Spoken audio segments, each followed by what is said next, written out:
Greetings, my friends. Boy, ever since I was little, my mom had this book on her shelf. I think she took philosophy in college. Zen Flesh, Zen Bones. It's filled with all kinds of stories that come from, Taoist or Zen traditions. And the fun thing about them is that often they don't make much sense. Over time, I found that stories that didn't make much sense started to make more and more sense. And today I wanted just to share one that, when I was young, created really a negative reaction for me, but it's very much transformed, and I think it has a message for all of us. It's called The Giver Should Be Thankful. And I'm going to paraphrase it since it's a little bit long here. But basically there was a teacher of Zen, and the place where he was teaching was getting overcrowded, and so he put out the word that he could use a larger space. And this merchant, a wealthy merchant, said, "I will donate 500 pieces of gold, called ryo, towards the construction of a more commodious school." So he brought the money to the teacher. And the teacher said, "All right, I'll take it." So the merchant, he gave the teacher the sack of gold, but he was very dissatisfied with the attitude of the teacher. One could live a whole year on 3 ryo, and the merchant had not even been thanked for 500. "In that sack are 500 ryo, hinted the merchant. "You told me that before," said the teacher. "Well, even if I'm a wealthy merchant, 500 ryo is a lot of money," said the merchant. "Do you want me to thank you for it?" asked the teacher. "Well, you ought to," said the merchant. "Why should I?" said the teacher. "The giver should be thankful." When I first heard that, I thought, what a jerk that teacher is. Express your gratitude.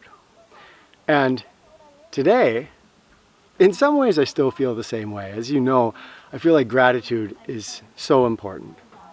And expressing it to others makes such a huge difference. It just honors that exchange between people.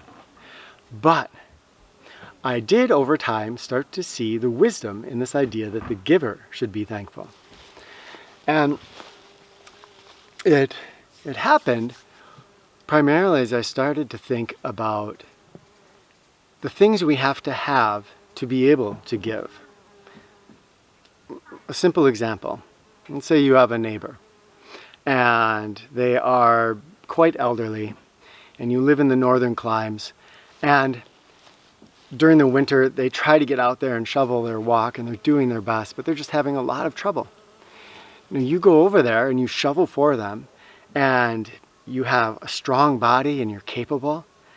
You could feel so much gratitude for that body, that strength that you have, that you're able to shovel the walk for your neighbor and to help them in that way. No matter what we give, whether it is you're a guitarist and you give the gift of your music, you can feel so much gratitude that you have that skill that you've cultivated and developed, that you have a beautiful working guitar, that you have your fingers, unless you're that amazing guy that has, I think, no arms and just plays with his feet. Having gratitude for what we have to give, I think this can shift the way that we think of giving, because in our world, of course, we have all grown up in a debt-based culture. If I give you something, I don't just give it to you. I give it to you and there's a price tag. Sometimes that price tag is right out in the open. It's the cleanest way to do it, but often that price tag is hidden. In our relationships, often even with the people we love, every time we give something, say you wash the dishes for your husband or wife, that might come with a hidden price tag where you're going, "Oh, I wash the dishes, they better do this or that." And then, especially because when we count points like that, we tend to always give ourselves more points than the other person. It's going to inevitably create conflict in the relationship, because there's going to be an imbalance of who is giving the most. But if you flip that around and you think, I as the giver should be thankful, then we enter a spirit of giving. And that spirit of giving is infectious. First of all, the science is showing very clearly that when you give, you get more joy than when you take. So if I'm given $100 and I say, oh, I'm going to keep this for myself, or I'm going to go buy myself something, I will get some happiness out of that.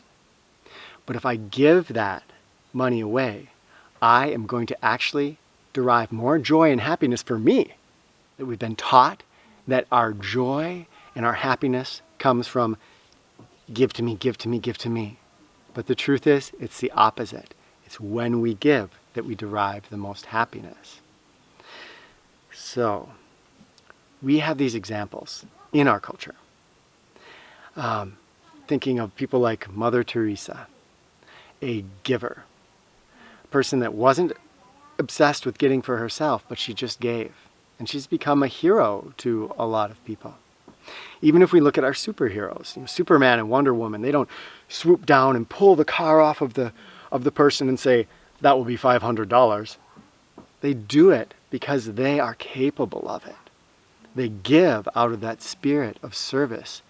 And they probably celebrate the idea, the gratitude that they are able to serve in that way. We can think, what about our real life heroes, like our EMTs and things? I call the ambulance and those people come and they save somebody, but then I get the bill in the mail for, $10,000 or whatever it is. Now, that's the big corporation that's sending that bill. I think the truth is that every EMT or medical or rescue person I know, they are heroes. They would go and they would serve just because they're capable of it, if our society was structured differently. It's not about getting a bunch of stuff for themselves. It's about being in service. And we all have that sense of service inside of us. So when we can start to switch that around, think of yourself as a superhero. Right now, think of yourself as a superhero, as Superman or Wonder Woman or whatever you want to be, and say, okay, here I am. What skills do I have? What abilities do I have? What do I have that I can give to others? And then, when we give, when you go and you shovel your neighbor's walkway or driveway, feel and experience what that feels like. You're going to feel great when you give. And the cynical side of us will go, well, if I give, everybody else will just take, and then I will be left with nothing. That is a really, that's the way our culture would love us to think. Always in debt, always like, oh, you must take for yourself. You must live in fear. Be courageous. Go out and become that hero right now. When you do that, you embrace a different way of being, and you start to inspire others to act in that same way. You're giving that message. Look, I'm not afraid to give. I have plenty to give. And we all have plenty of something. It might not be money. It might not be the strength to go over and shovel. It might be smiles. It might be kind words. It might be your music. It might be helping people to think through problems. It might be that you're a builder and you help people build things. Whatever it is, we all have some kind of a gift that we can give to the world. And when we give it, you become that superhero. I want to know today, I want all of us down in the comments to be courageous enough to say, here is what I'm really good at. Seek inside. If you're a person that believes you have nothing to give, seek inside. Be strong. Find what it is. What do you have? And write it down there in the comments and say, here is what I have. Here's the gift that I have to give to the world. Here's my superpower. What is your superpower? And then today, see if you can find a way to give something of your superpower to somebody. And then, what does it feel like? Note to yourself, what does it feel like to give of your superpower? And I can pretty much guarantee that you are going to feel great about giving your superpower. Recognize that the people around us, we need to have compassion. They have grown up in a world that says take, take, take. So when you give, some people might just take. And you know what? You're strong enough and abundant enough and have enough superpower that you can give that. I give probably hundreds of smiles a day. Often when I give that smile to somebody, they return it, and it sometimes blossoms into a beautiful conversation or something else. Sometimes I give that smile, and it's returned as a scowl, or what are you looking at me for, or something else. That's okay. People do not necessarily have to receive it, and they don't necessarily have to receive it in the way that we want them to receive it.